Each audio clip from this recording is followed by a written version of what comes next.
Bangladesh team খালি হাতে ফেরেনি। অনেকে অনেক কিছু বলেছে, অনেক কিছু প্রেডিক্ট করেছে বাংলাদেশ টিম হয়তোবা খালি হাতেই ফিরবে, কোনো ম্যাচ জিততে পারবে না, 0 পয়েন্ট হাতে নিয়ে সসম্মানে দেশে ফিরবে।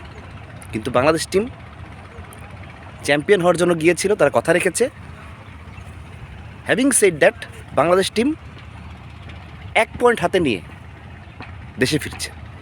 কিন্তু সেটা কীভাবে আপনারা সবাই জানেন। সবচেয়ে বড় সাহায্য করেছে বাংলাদেশ টিমের সবচেয়ে বড় বন্ধু বৃষ্টি।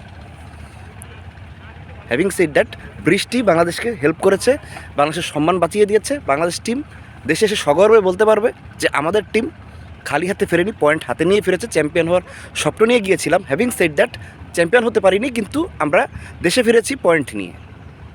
অনেক টিম হয়তো পয়েন্ট হাতে না নিয়ে ফিরতে পারে দেশে, যেমন ইংল্যান্ড, আফগানিস্তান তাদেরকে রুখে দিয়েছে। এখন ইংল্যান্ড টিম কিন্তু 0 পয়েন্ট নিয়ে ফিরতে পারে, বাংলাদেশ টিম সেটা করছে না এবং সুযোগ এসে পড়েছে। Having said that, Mushfiq Riyad তারা আবার জাতীয় দলে খেলবে এবং সেটা কতদিন পর্যন্ত খেলবে, বার্ধক্যের কোন লেভেল পর্যন্ত চলে গেলে খেলবে, গিনিস বুক ওয়ার্ল্ড রেকর্ডের কোন রেকর্ডের নাম লেখানোর পর পর্যন্ত খেলবে, সেটা আমরা কেউ বলতে পারি না। এবং তাতে সাহায্য করেছে বৃষ্টি। মুশফিক রিয়াদ অবশ্যই বৃষ্টির কাছে অনেক বেশি কৃতজ্ঞ থাকবে। আমি যেমন এখন নদীর পাড়ে আছি, নিজেকে চুবিয়ে ফেলতে ইচ্ছে করছে প্রচণ্ড লজ্জায়।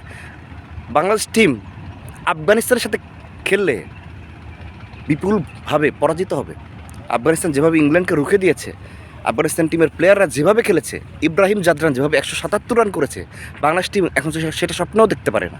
Having said that, Bangladesh team 17-18 বছর ধরে তাদের এক্সপিরিয়েন্স প্লেয়ারদের নিয়ে খেলতে নেমেছে, তারা অনেক কিছু করে উল্টিয়ে ফেলবে।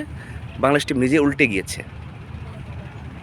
এটাই বাংলাদেশ টিম। আফগানিস্তানের কাছ থেকে খেলা শেখা বাকি আছে। আফগানিস্তানের প্লেয়াররা যতই বিধ্বস্ত দেশ হোক, খেলার ব্যাপারে সিরিয়াস, কিন্তু বাংলাদেশ টিমের প্লেয়াররা একটা ম্যাচে 70 স্ট্রাইক রেটে 70 রান করলেও সেটা স্ট্যাটাস দিয়ে জানায় যে সবাইকে চুপ করিয়ে দিলাম, শাকিব খানের বরবাদ সিনেমার মতো সাইলেন্ট করিয়ে দিলাম।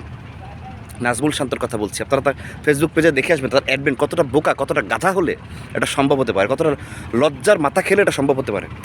Having said that, Bangladesh team আমাদেরকে কী দিয়েছে না দিয়েছে সেটা না বলে বাংলাদেশ টিমের অবকাঠামো কীভাবে উন্নতি হবে কি না আদৌ, সেগুলো ভাবার সময় এসে পড়েছে।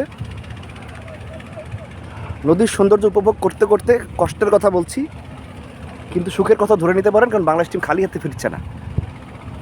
আপনারা কতটা খুশি হয়েছেন আমাকে জানাবেন, আর মুশফিক রিয়াদকে কতদিন পর্যন্ত বাংলাদেশ টিমে দেখতে চান সেটাও জানাবেন।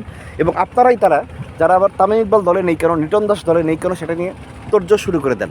যারা দলে আছে, ইয়াং স্টার যারা, ইয়াং ব্লাড যারা, তাদেরকে গড়ে তোলার জন্য একটা ঢাকা ডিভিশন প্রিমিয়ার লিগ যথেষ্ট না, এগুলো বোঝেন না। আপনারা বড় বড় প্রিমিয়ার লিগ আয়োজন করেন না, নতুন স্টারদের উঠে আসতে দেন না। একটা সাকিব আল হাসানের খোঁজে বারবার আপনারা হাঁচি তোলেন। সাকিব আল হাসান নেই, আর একটা সাকিব আল হাসান তৈরি করার জন্য হ্যাভিং সেড দ্যাট আপনারা কোনো কার্যকর ব্যবস্থা নেন না। এই দল আফগানিস্তান তো এখন অনেক দূর ছাড়িয়ে গিয়েছে, তাদেরকে লজ্জার বিষয় বলতে হয়। জিম্বাবুয়ে, আয়ারল্যান্ড, কানাডা, নেপাল, এমনকি উগান্ডা, হনুলুলু এও এক সময় বাংলাদেশ টিমকে ছাড়িয়ে দিতে পারে। ব্রেন দিয়ে অনেক চিন্তা করতে হয়, টাকা পয়সা শুধু পানিতে ঢাললেই হয় না। অ্যাসেট যতটুকু আছে সেটাকে কাজে লাগানোর জন্য বুদ্ধি দিয়ে এগোতে হয়। মুশফিক রিয়াদের জন্য শুভকামনা। তারা কবে অবসর নেবে সেটা তারা ঠিক করুক, তারা আরও অনেক সময় পেয়ে গেল। হতে পারে সেটা 27 বিশ্বকাপ, সাকিব আল হাসানও দলে ফিরতে পারে। আমরা অভিজ্ঞদের নিয়ে আবার এটা নাকানে চুবানি খেয়ে 1 পয়েন্ট হাতে নিয়ে বাংলাদেশে ফিরব, এটাই আমাদের প্রাপ্তি।